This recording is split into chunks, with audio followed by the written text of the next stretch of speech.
Amazing. Yeah. And absolutely, I'm a bass head.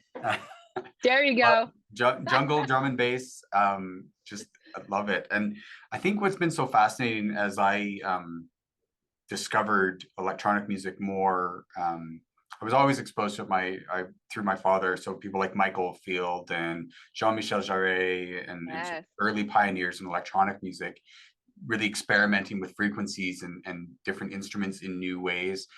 And then, dance music culture through the late 80s and early 90s.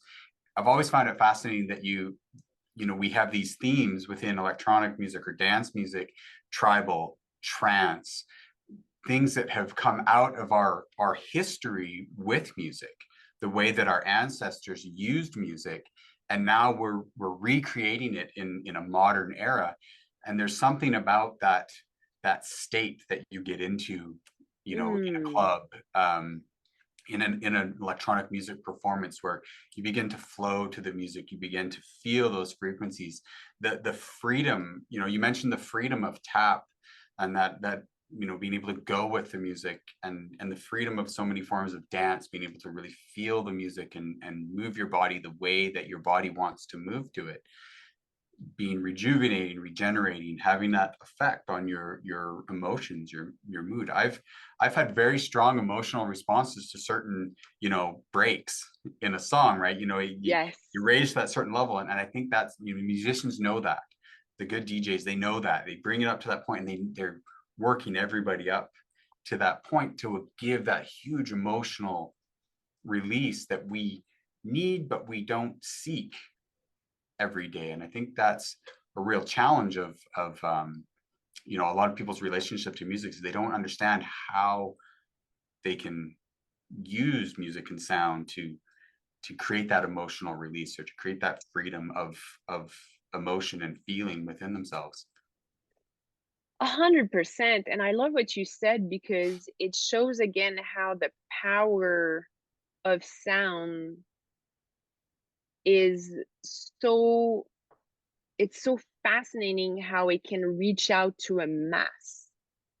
Like, if you go to a mega club or a festival or even concert, and to your point, especially like the way DJs are conductors, and why is it that everybody, when that drop is about to come, you can feel it and you're waiting for it, and then it happens and you're like, what? It's like a surprise, but you knew it was gonna happen. But physically, emotionally, you're not questioning it. You're allowing yourself to just live it and feel it. Um, and that, the nightlife culture, I think, has been, unfortunately, there's been a, a black cloud over it, or a gray cloud over it, because of, the consumption and all of that that's attached to it. But, you know, there's nothing more powerful than putting people together on a dance floor that can unite because of their love for this moment in time, to receiving music and to letting this conductor guide them through this journey that will indeed help them to release, thoughts and pain and whatever they have to let go of for a moment in time.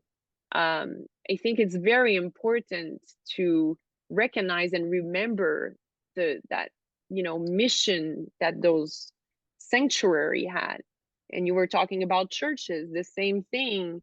Regardless that you're religious or not, I mean, powerful chants like gospel and even, like, mantras. Also mantras, in a way, it's interesting. I had read this beautiful article um that was about comparing a nightclub, actually, to a spiritual experience or ceremony, um with this idea of repetition.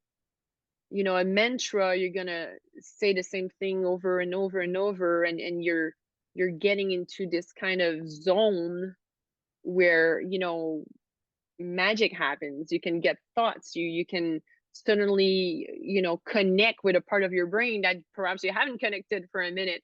The same thing can happen with dance music when it's orchestrated, in that sense that it brings you in this state where you're suddenly just like allowing yourself to let go again of all your thoughts, but allowing new information to come in.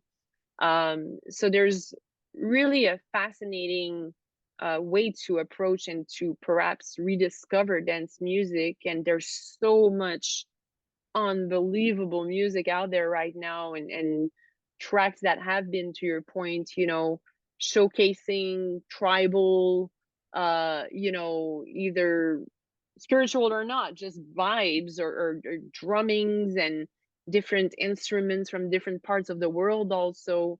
And that speaks to us. Like, I'm truly a believer in unlocking the memory in ourselves, as for we're all coming from somewhere, and we are still, the daughters or sons of someone, and the lineage is still part of who we are today, and we contain that information inside of us. We might not know it, we might not think about it, but I truly believe it's inside of us.